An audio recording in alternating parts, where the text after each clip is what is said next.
All right, welcome back to the channel. What we're going to do today is I'm going to give you 12 tips for job hunting, job seeking on LinkedIn. And these tips are going to utilize tools like ChatGPT to help you out, but essentially I'm going to walk you through a number of things to help you in your journey of looking for a job.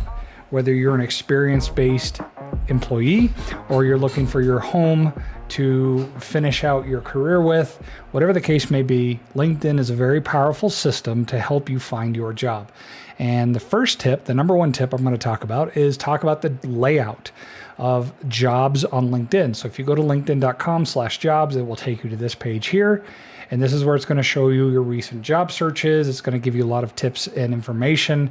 And I'm going to kind of walk you through some of this so you understand. You can save jobs, you can do things like that. But based on your search history and the way this platform works, is anything you've searched, it's going to bring up those jobs as well as what resumes you've uploaded to the system to show you kind of what's out there based on what they're doing. You're also going to see things like, is it promoted? Are they actively recruiting? These are things that a job poster is going to fulfill or populate when they post the job. When it's promoted, they actually paid to have it promoted. And when you see a promoted job, it's usually going to have a high number of people applying to that job. So you just need to understand that. When I look at a job, I can save it. I can bring it up. It's going to give me details. Definitely want to do that. And we'll talk about that in another tip about being premium, because you get to have the ability to contact the hiring manager, and I'll talk about that later. But this is going to give you an idea of some insights based on what's going on with that job, what it pays, things like that. Some other things to understand how the layout works in this system is to understand the tools that are available to you. There's a lot of tools that are available to you in terms of your resume insights, and this is for premium. Interview prep, which is super helpful, because if you go into interview prep, it's going to give you a lot of questions based on what people have given at different companies, which is valuable, so you can understand why should we hire you. And it's got a lot of different answers. And again, this is for premium. And I'm not promoted, I'm not sponsored, I'm not any of that. I'm just showing you some very handy tools when you're looking for a job. And I highly recommend pay for a month. Do the free setup or the free month that they give you to be a premium, because you're going to get a lot of this insight that helps you look for what you need to look for in your jobs. And it's going to give you those insights, and it's going to show you this little tag here saying it's premium. Other premium things it's going to show you is based on your skills.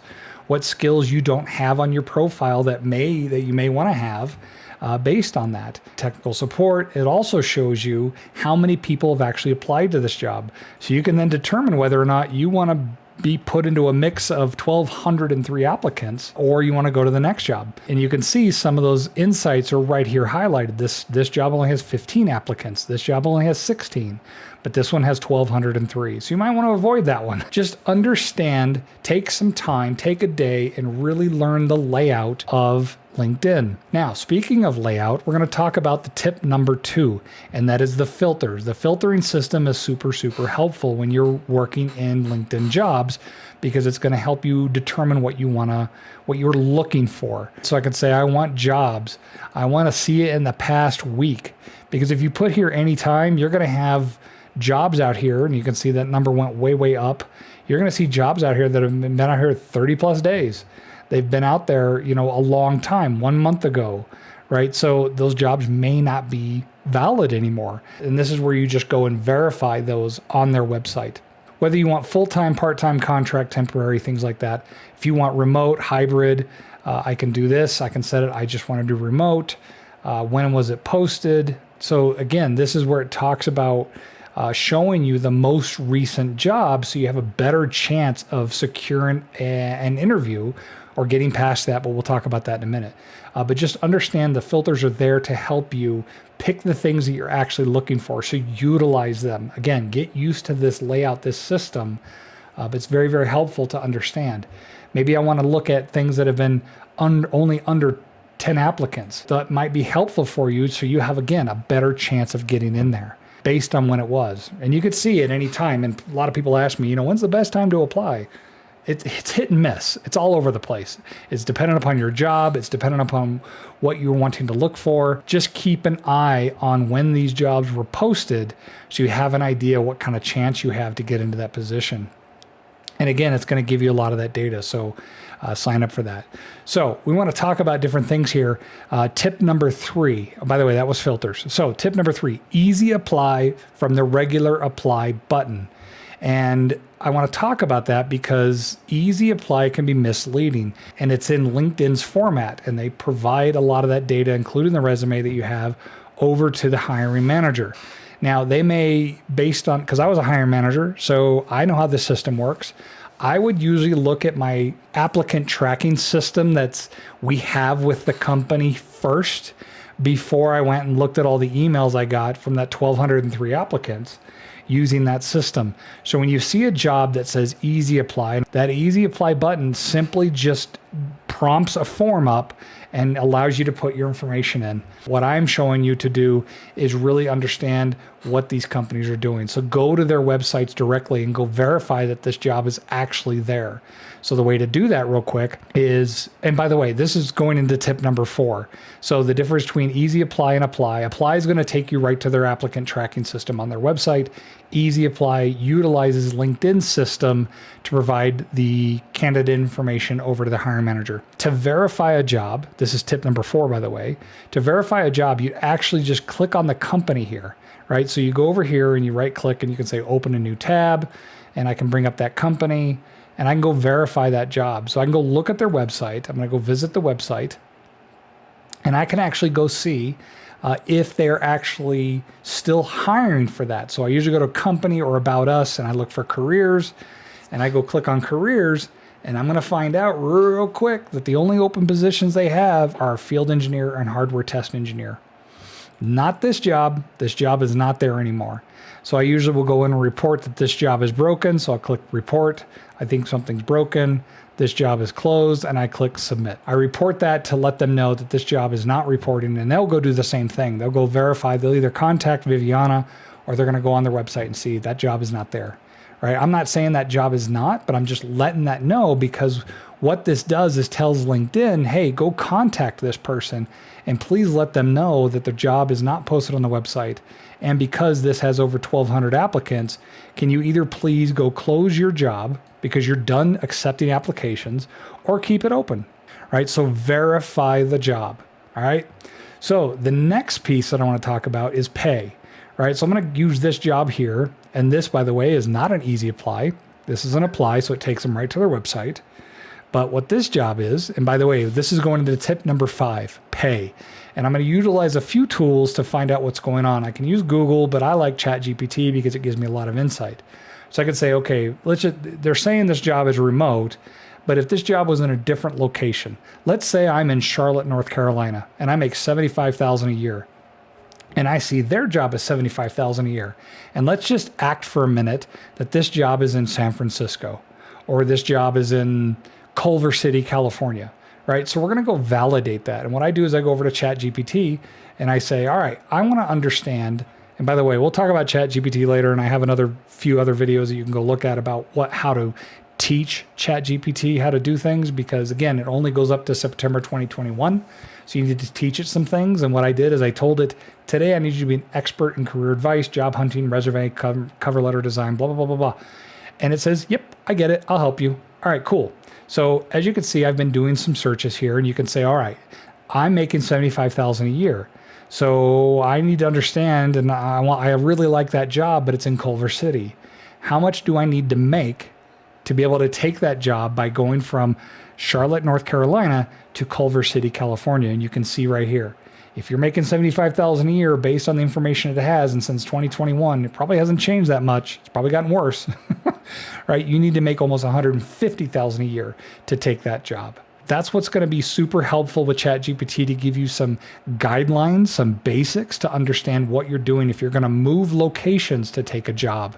Verify your pay, what your cost of living is, and what the cost of living is in the new location, right? So what about Los Angeles, right? So it's going to tell, remember, it remembers everything that I've been doing. So generally, if you're making $75,000 a year, you need to make $126,000 a year to live in Los Angeles and San Francisco. Again, to live comfortably, to understand, to compare. So you could see 75,000 a year to maintain your standard of living. You need to make 233,000 a year. Okay, so utilize ChatGPT to help you understand what you're getting in terms of pay to help you make a decision if you're going to take a job and it relocates you. All right, so tip number 6, and this goes into tip number 6 about benefits. Benefits are very, very important for me, and I'm sure they're very important for you. So you need to understand what the benefits are and what you're looking for. There's a lot of companies that have not updated their benefit packages.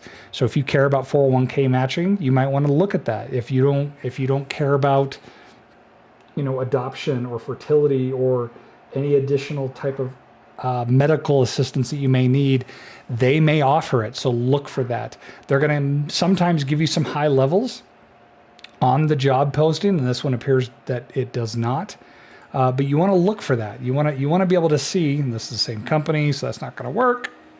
But you can see what they bring, right? Healthcare, 401k, 2 weeks PTO.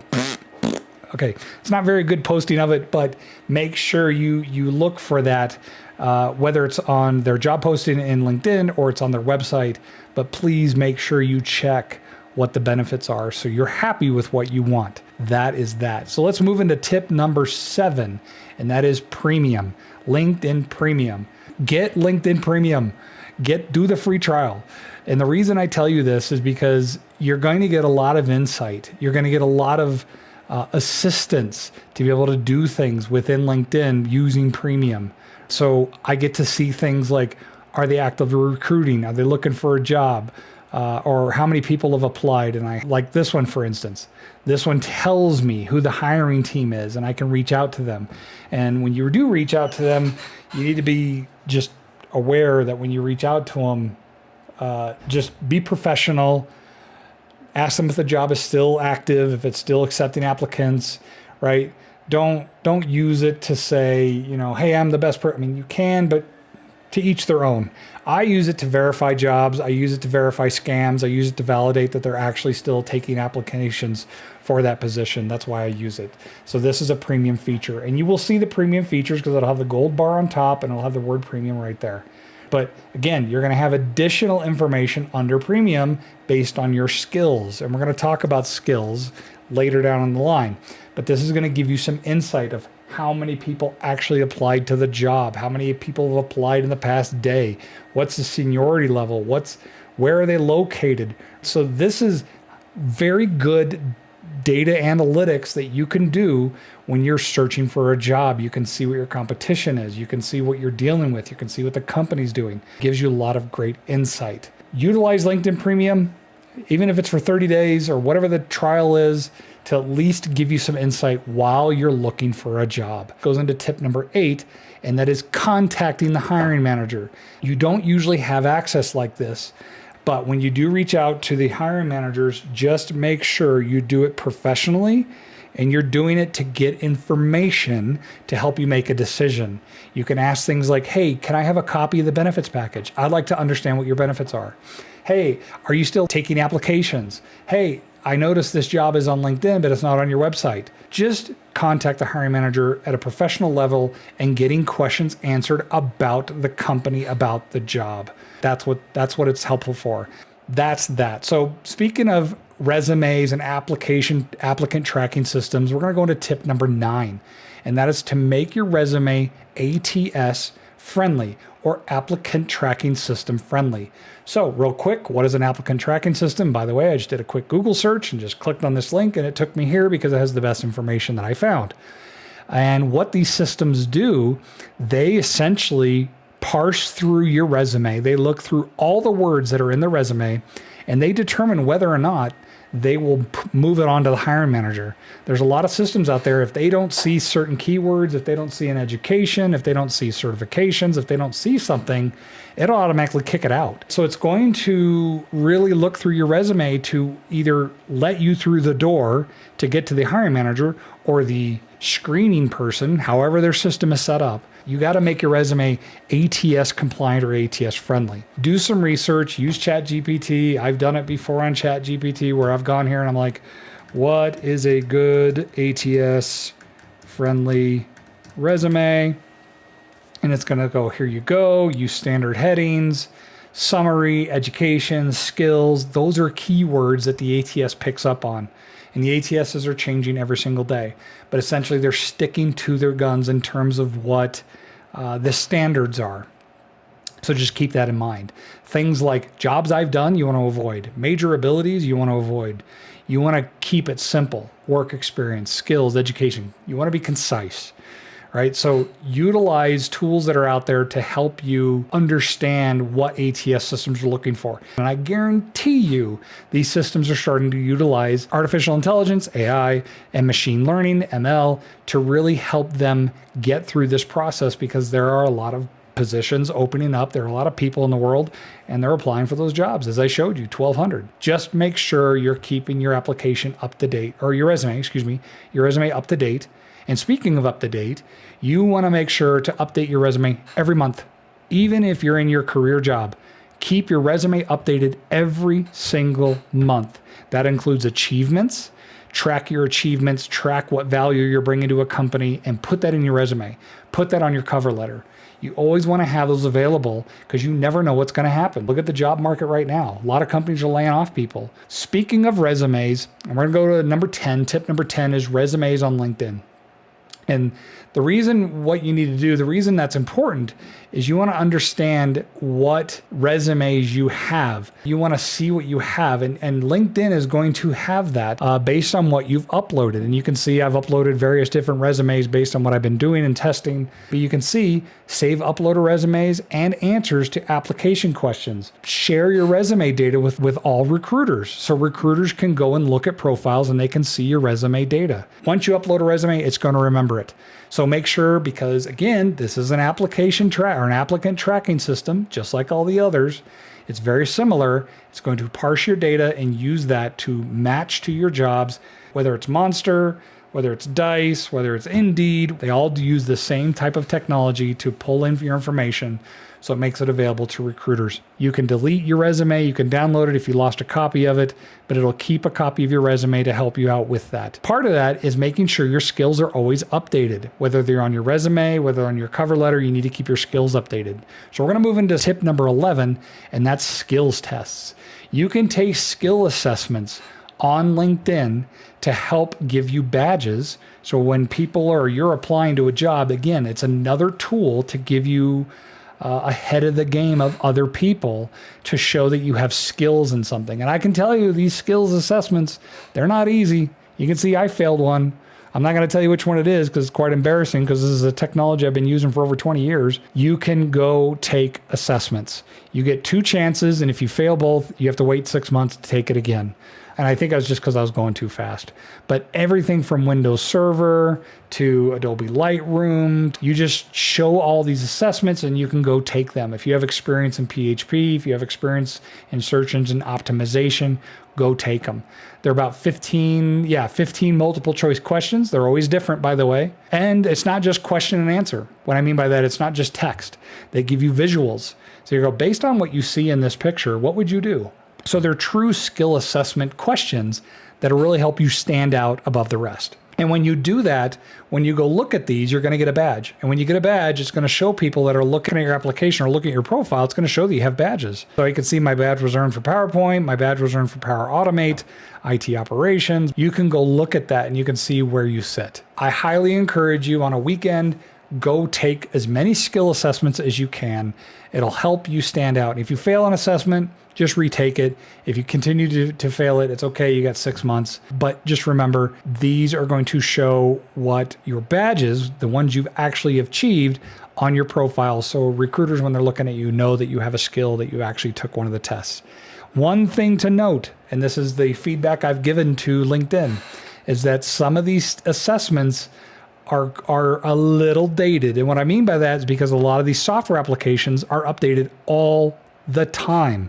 Now, again, 98% of what I've taken has been pretty relevant, but there's some things like Adobe Premiere Pro where features got removed or features got changed that one of the questions was no longer relevant. So I actually reported that question to LinkedIn as an issue. So they went and did that. All right. That's it for skills tests. Go take those assessments and you get those badges.